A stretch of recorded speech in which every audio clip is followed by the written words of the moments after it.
ಮಧ್ಯರಾತ್ರಿ ಸುಮಾರು 1:30ಕ್ಕೆ ವೈಟ್ಫೀಲ್ಡ್ ಇನ್ನರ್ ಸರ್ಕಲ್ನಲ್ಲಿ ಕೊಲೆ. No clues, no evidence. ನೀನೇನು ಬೇಕಂತ ಮಾಡಿಲ್ವಲ್ಲ, it was just a mistake. ನಿನ್ನೆ ರಾತ್ರಿ 1 ಗಂಟೆಯಿಂದ 1:15 ಎಲ್ಲಿದ್ದೆ? Life is not about finding yourself, life is about creating your self.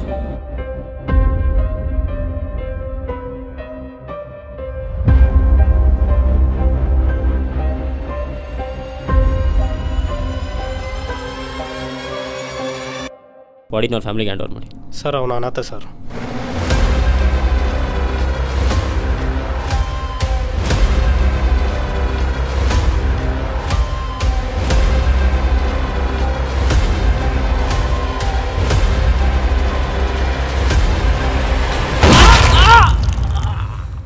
Post mortem reports ನೋಡಿದೆ, ಇಲ್ಲಿ ಮರ್ಡರ್ ವೆಪನೇ ಮೆನ್ಷನ್ ಆಗಿಲ್ಲ.